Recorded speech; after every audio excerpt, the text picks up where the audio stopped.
এক বছরে কয়দিন না খেয়ে থেকেছেন আপনারা? সারা বছরে অসুস্থ ছিলেন কয়দিন? সারা বছরই সুস্থ ছিলাম, ঠিক কিনা? পুরো বছরই আমাদেরকে রিজিক দিয়ে ধন্য করেছে কে? এত সুখে থাকার পরেও ভূতে কিলায়, ঠিক কিনা? আমরা কমপ্লেইন করি, আল্লাহ এইটা নাই, ওইটা নাই, এইটা চাই, ওইটা চাই, এইটা লাগবে, ওইটা লাগবে।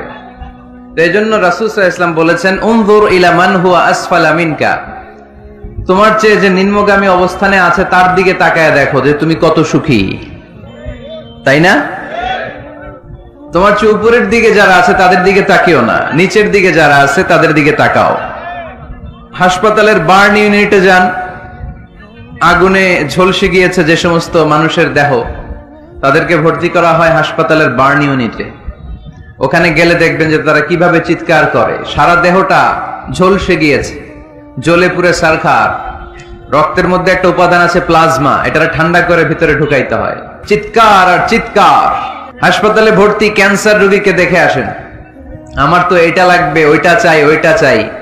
একজন ক্যান্সার রোগী, ওরা জিজ্ঞেস করেন, ভাই তুমি কি চাও? কয় কিচ্ছু চাই না, আমি খালি বাঁচতে চাই। আমি অনেক কিছু চাই, কিন্তু ক্যান্সারে আক্রান্ত রোগী কি চায়? একটা চাওয়া, তার এইটা ওইটা, বাড়ি ঘর ধন সম্পত্তি কিচ্ছু লাগবে না, সে শুধু কি চায়? বাঁচতে চায়। এজন্য বেঁচে যে আছি, এজন্যই পড়তে হবে আলহামদুলিল্লাহ। মাবুদ তুমি যে বাঁচিয়ে রেখেছো, বেঁচে আছি আলহামদুলিল্লাহ। এজন্য সবসময় আলহামদুলিল্লাহ পড়তে রাজি আছেন তো? কারণ হিউম্যান ডিমান্ডস আর আনলিমিটেড, মানুষের চাহিদার কোনো শেষ নাই। আছে নারী আছে, বাড়ি চাই, বাড়ি আছে, গাড়ি চাই, এটা আছে, ওটা চাই, ওটা আছে, সেটা চাই। আল্লাহ রাসূল সাল্লাল্লাহু আলাইহি ওয়াসাল্লাম বললেন, ওয়ালাইয়ামলা আফাহু ইল্লা তুরাব, কবরের মাটি তোর মুখে ঢোকার আগ পর্যন্ত তোর এই চাই চাই স্বভাব কোনোদিন থামবে না। লাউ আন্না লিকুল্লি ইবনি আদম ওয়াদিয়ান মিন যাহাব আহাব্বা আন ইয়াকুনা লাহু ওয়াদিয়ান। আল্লাহ রাসূল সাল্লাল্লাহু আলাইহি ওয়াসাল্লাম বললেন, বনি আদমের প্রত্যেককে যদি একটা করে জান্নাতের স্বর্ণের পাহাড়ের মালিকও বানিয়ে দেয়া হয়। স্বর্ণের পাহাড় দেখছেন আপনারা?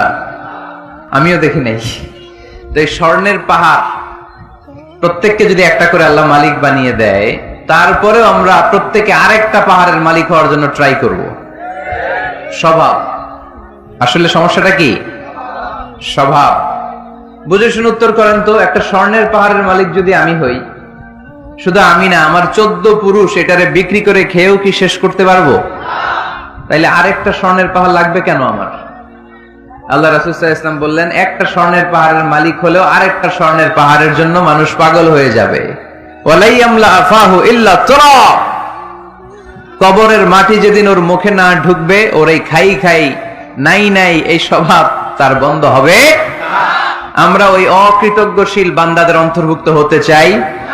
আমরা সুখে দুঃখে কি পড়বো? আরো জোরে পড়েন, কি পড়বো? শীতকালে কি পড়বেন? গ্রীষ্মকালে? দিনের বেলায়? রাতের বেলায়? খাওয়ার পর? না খেয়ে থাকলেও আমরা সব সময় আলহামদুলিল্লাহ পড়বো। আমরা সব সময় আল্লাহ শুকরিয়া করব। শুকরিয়া করলে আল্লাহ নেয়ামত বাড়িয়ে দেয়। লা ইন শাকারতুম লা আযীদান্নাকুম ওয়া লা ইন কাফারতুম ইন্না আযাবী লাশাদীদ। যদি আমার শুকরিয়া করো আমি নেয়ামত বাড়িয়ে দেব, আর না শুকরি করলে আযাব দেব। নাও দ্য ডিসিশন ইজ ইয়ার্স। সিদ্ধান্ত আপনার। আযাব চান নাকি আল্লাহর নেয়ামত চান?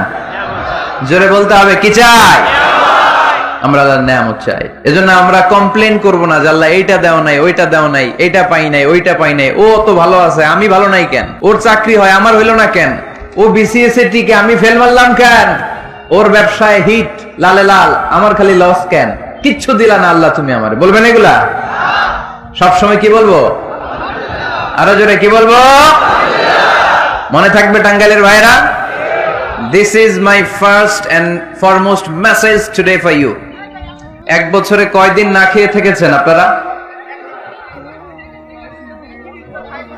সারা বছরে অসুস্থ ছিলেন কয়দিন?